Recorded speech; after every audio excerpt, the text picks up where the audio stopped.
There's a hidden habit you've followed your whole existence that no one ever revealed as the real issue.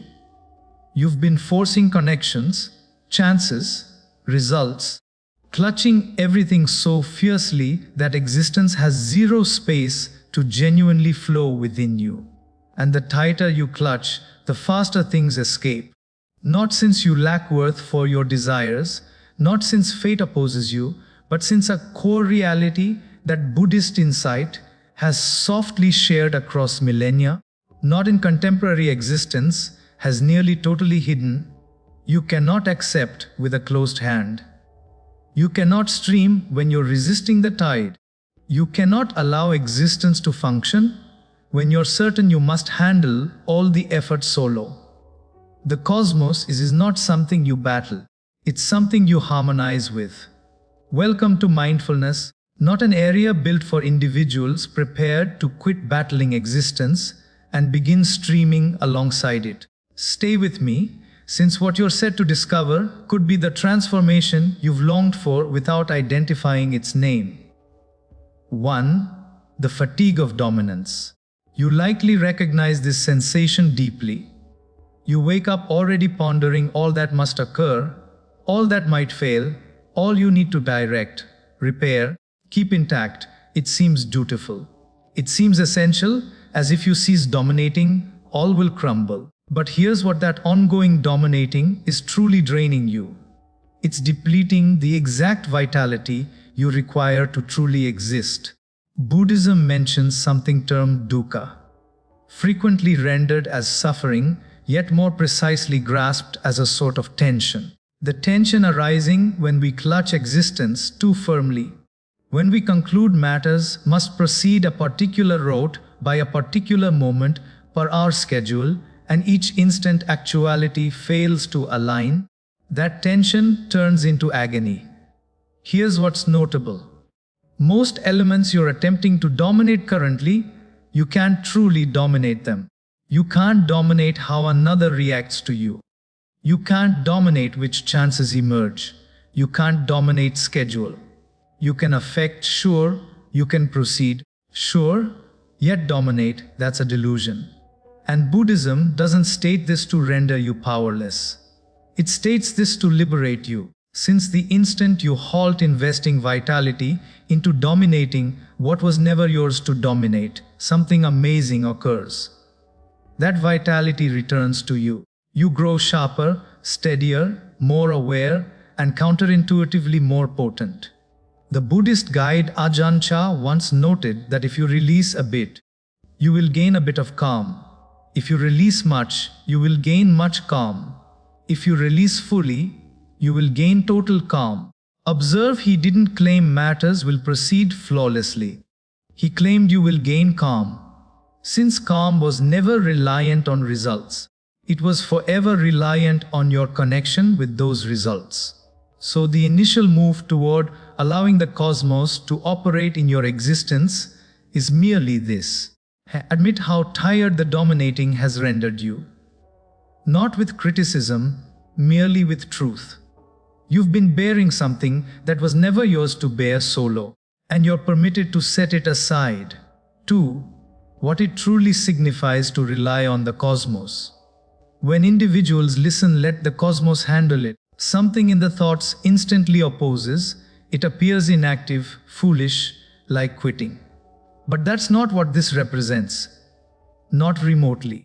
In Buddhist thinking exists a notion termed wui, drawn from Taoism, yet profoundly integrated into Buddhist ideas, signifying effortless deed, performing in sync with the organic stream of matters instead of opposing it. Consider a stream. Liquid doesn't compel its route through stone by shoving stronger. It discovers the road. It streams beside. It cooperates with what exists, not opposing it. And ultimately it molds all. That's not frailty. That's deep wisdom. Relying the cosmos doesn't indicate remaining idle and awaiting your existence to transform. It indicates proceeding from a spot of internal harmony rather than dread and urgency. It indicates executing your step and then freeing connection to how it must develop.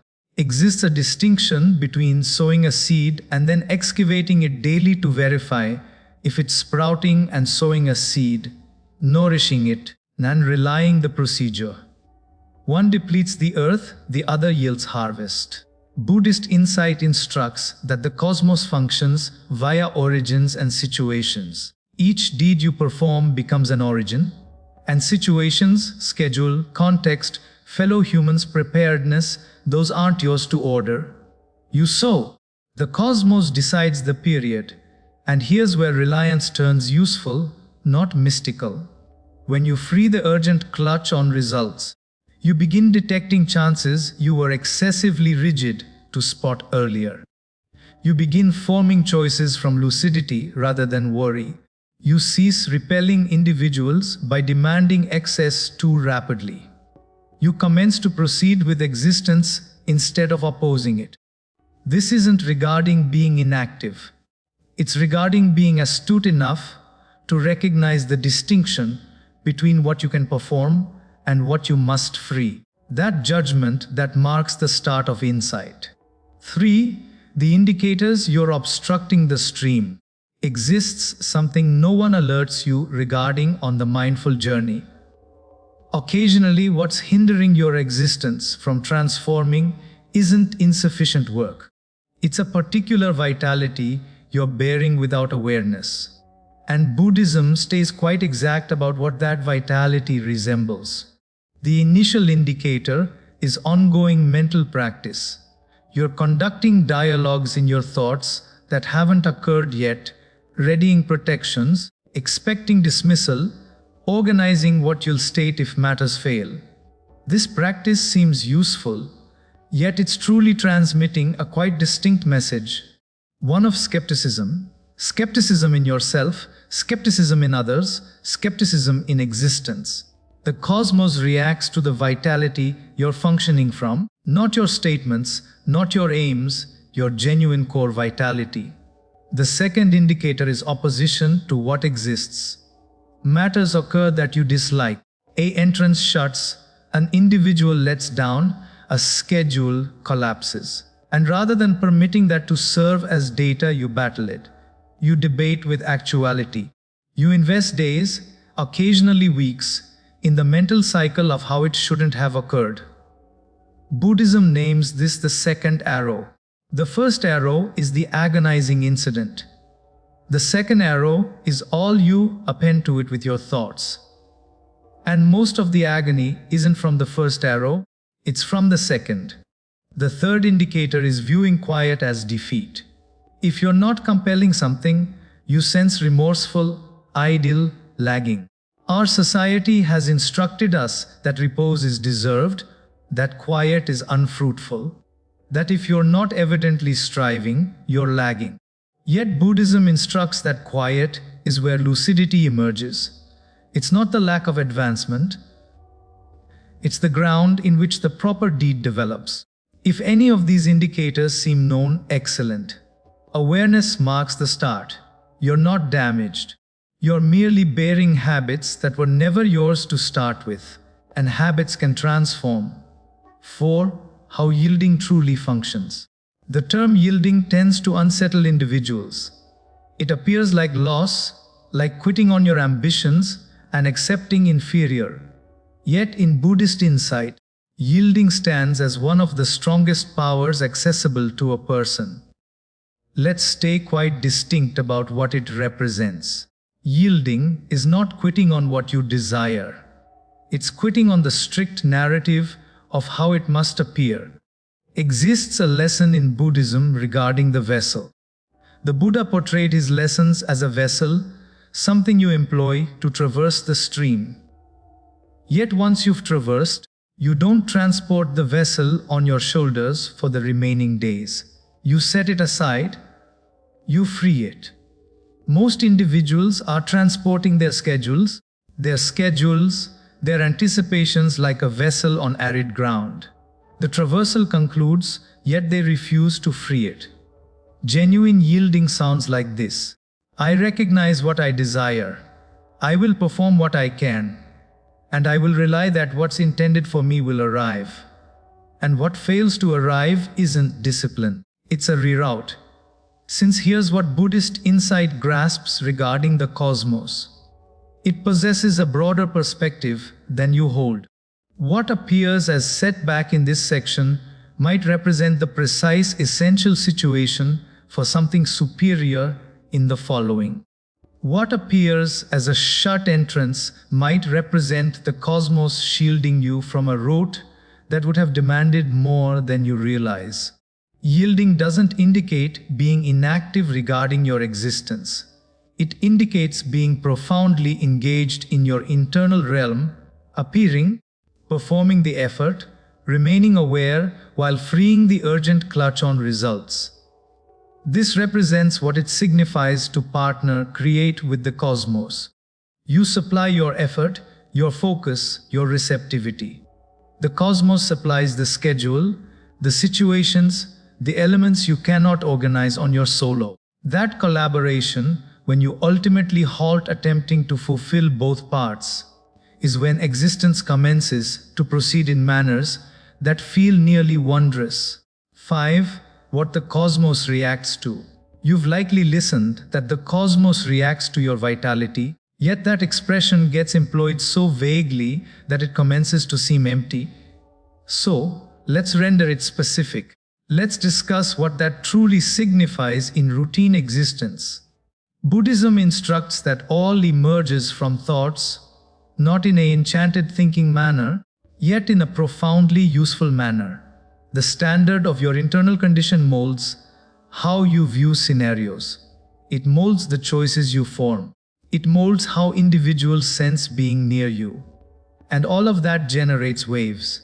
Genuine concrete waves in your real existence.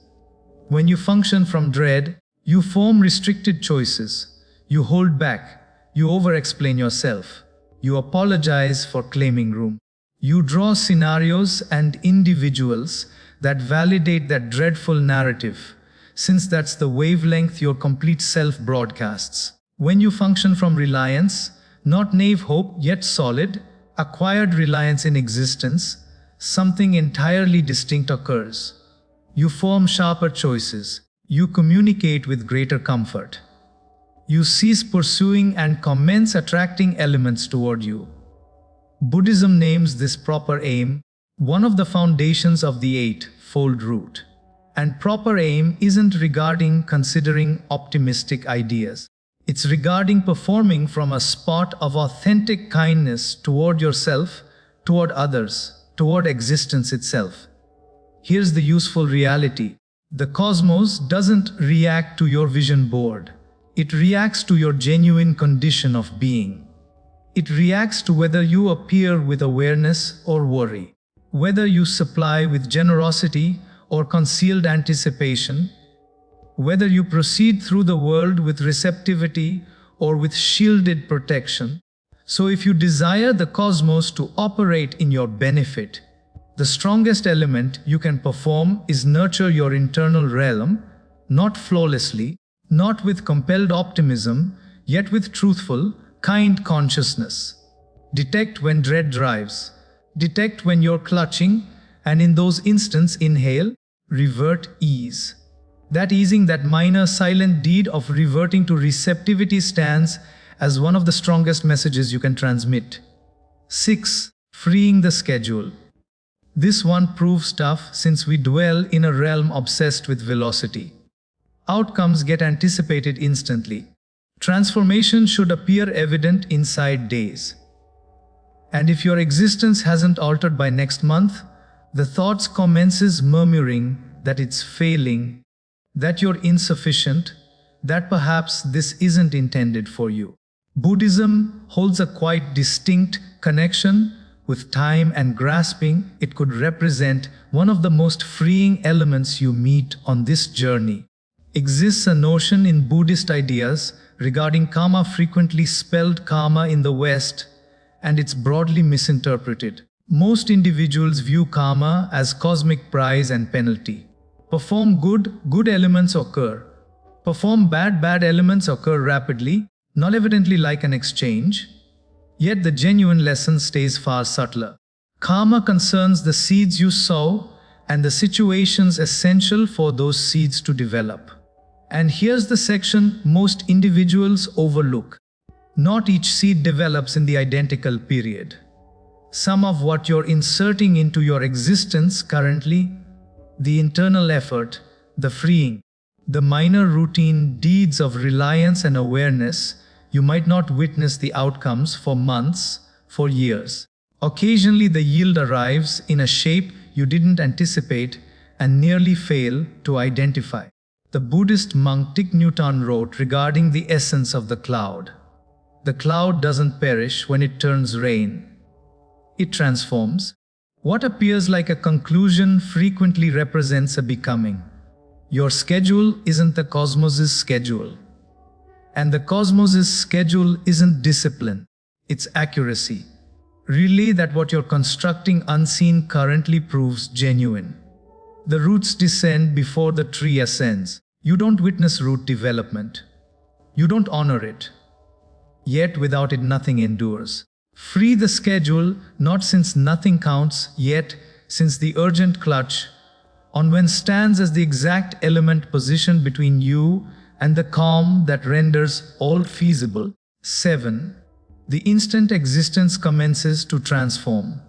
Exists a particular instant that individuals who have traveled this journey portray. It's not theatrical. It doesn't arrive with signals or assurance. It's silent, nearly simple to overlook. It's the instant you halt awaiting your existence to transform and commence truly existing the existence you possess. And somehow in that precise instant, existence commences to transform. This appears like a contradiction, and in a sense it proves. Yet Buddhism fills with these contradictions, since actuality itself holds them. The lesson of non-connection doesn't indicate you halt caring. It indicates you care so wholly, so awarely without needing the result to fulfill you. And when you reach that spot, when you authentically, not showily, free the necessity for elements to differ right now, the cosmos appears to breathe with you. Entrance is open. Not invariably the entrances you gazed at. Occasionally a wholly distinct entrance in a barrier you didn't even realize existed. Individuals join your existence who sense like they were forever intended to exist there. Contexts shift in manners that reason can't wholly clarify. Chances emerge that appear nearly flawlessly scheduled. Buddhism doesn't name this enchantment. It names it the organic outcome of eliminating the barriers you were forming with your personal opposition. Consider it this manner. Imagine a garden tube that's been kinked. The liquid exists there. The force exists there, yet nothing streams since something in the center twists. Freeing your opposition, freeing your urgent clutch on results, freeing the narrative that existence opposes you. That's the unkinked tube. Not a liquid was forever there. The stream was forever prepared. You were the kink. And this isn't stated with fault. It's stated with profound empathy, since each individual who has ever existed has been the kink at some stage. We acquire to cling since clinging once kept us secure. We acquire to dominate since dominating once shielded us. We acquire to schedule compulsively since doubt once felt hazardous. These were survival reactions, astute reactions for a duration. Yet you no longer dwell in that duration. You exist here now, which signifies some aspect of you already recognizes it's time to ease. Time to unclench. Time to permit the element you've been clutching so firmly rest in the grasp of something vaster than your scheduling thoughts. And what occurs after that unkinked instant? Existence doesn't turn flawless. Buddhism never pledges flawless. What it pledges proves something more precious. Lucidity. The capacity to view what's genuinely here, instead of what you dread might arrive. The capacity to sense authentic instants of delight without instantly fretting when they'll conclude. The capacity to proceed through challenge without it devouring your complete self. You commence to detect that you're fine. not since all resolved, yet since you halted rendering your fineness reliant on all resolving. And from that spot, you commence to proceed distinctly. You form distinct selections. You permit distinct individuals near. You cease accepting elements that deplete you, since you're no longer urgent enough to receive them. This represents how existence transforms, not from the exterior inward, from the interior outward. Forever from the interior outward. 8. Existing in harmony with the cosmos each day.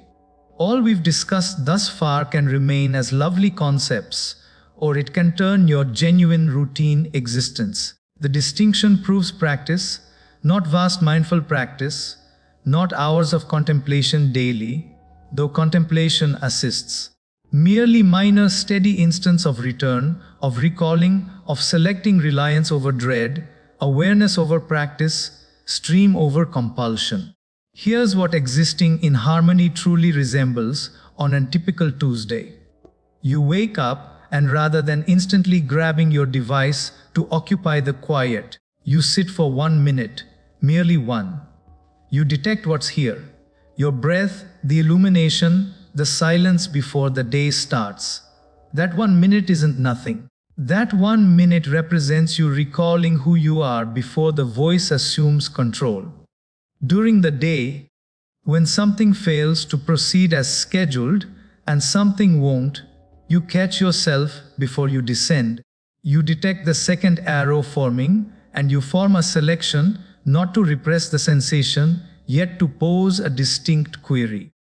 Rather than why does this occur to me, you pose what does this enable. That transition from sufferer to learner proves one of the strongest harmonies accessible to a person. Buddhism instructs that each context represents a guide. Not since existence proves equitable, yet since insight doesn't request equity, it requests focus. When you engage with individuals across your day, you practice supplying without concealed records. You assist since it feels correct, not since you're computing the benefit. You listen without already creating your reply. You permit individuals to exist where they stand without needing them to differ, so you can sense fine. This represents what Buddhist empathy resembles in a market, in a job discussion, in a tough dialogue with someone you cherish. And at the close of the day, rather than assessing all that failed, you practice what Buddhism names mudda, thankful delight. You discover 3 elements, however minor, that were truly positive. Not to evade the challenge, yet to train the thoughts to detect what it normally overlooks. Since the thoughts discovers what it seeks, and a thoughts that has been trained to discover goodness commences to exist in a basically distinct cosmos than a thoughts trained to discover danger. Over time, these minor practices accumulate. They rewire the manner you proceed through the world. They shift your foundation from worry to reliance, from clutching to accepting, from compelling to streaming. And one day, not a theatrical day, merely a typical one, you'll realize something silently remarkable. You're not awaiting anymore. You're not holding your breath for the existence you desire to arrive. You're existing awarely, openly, with a sort of tranquil assurance that doesn't rely on anything proceeding flawlessly. That represents what it signifies to allow the cosmos handle it. Not to desert your existence, yet to ultimately halt deserting yourself to dread, to appear holy, to perform what you can, to free what you can't, and to rely profoundly, authentically rely, that what intends for you already proceeds in your path. You don't need to pursue it. You merely need to exit your personal route. You arrived here today for a purpose. Something in you prepared to absorb this. And that preparedness, that silent readiness to ponder a distinct manner, already marks the start of your transformation. Don't permit it halt here. Subscribe to Mindfulness for weekly insight that truly alters how you proceed through your existence. Like this video if it unlocked something in you. Share it with someone still battling conflicts that were never theirs to battle solo. And inform me in the comments, what does freeing mean to you? I read each single one.